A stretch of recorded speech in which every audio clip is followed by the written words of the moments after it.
How does a woman make the difficult decision to separate from her husband? And if you're already separated, how do you know when it's the right time to reconcile? Before tackling these important questions, let me be clear. I have a high view of marriage. I'm a Christian and I believe in the Bible. I believe marriage is a covenant relationship that should be taken very seriously. But I also believe that God cares about you and He values the safety and sanity of the people in a marriage more than the institution itself. Now let me say that again. I believe God values your safety and your sanity more than the institution of marriage itself. And so for this reason, there are times when separation is the right decision. But how do you know if it's the right choice for you? First of all, if your marriage is unsafe. Now, maybe your husband isn't physically abusive, but you can still be unsafe. You can be unsafe emotionally, mentally, spiritually, sexually, and financially. If your spouse has a pattern of being deceitful, grossly irresponsible, unfaithful, or cruel, your safety is in question. Second, separation can be used to send a very clear message to your husband that his unbiblical pattern of behavior over time is damaging you and your children. Separation should only happen when every other effort to resolve these issues have failed.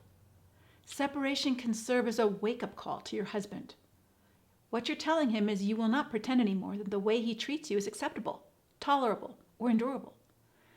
Your relationship is dying, and without some significant changes, it won't survive. So the next question is, well, how long should you stay separated? And how do you know if or when it's time to reconcile?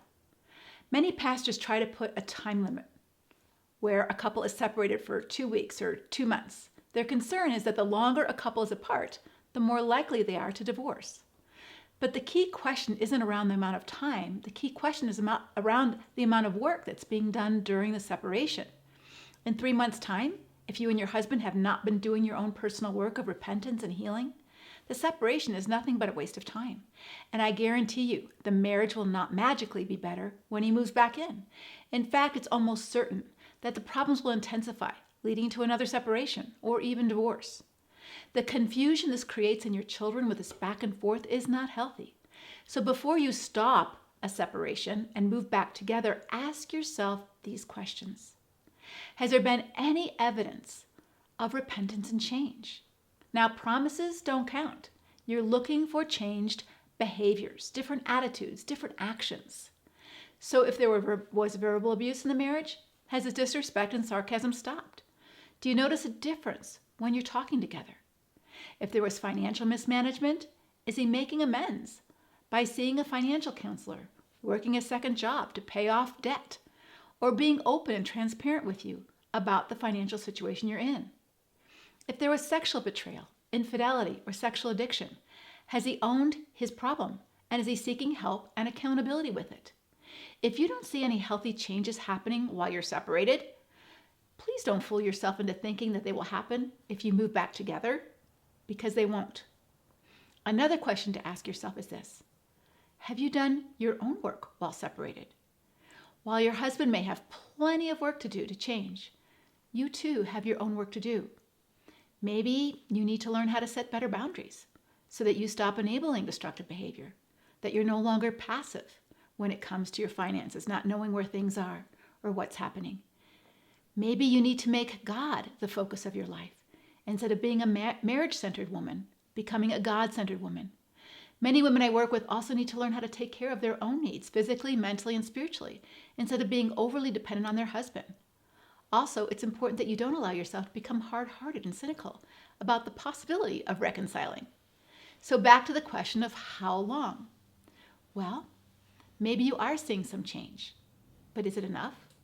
Will it last? And how much change should you see before reconciling?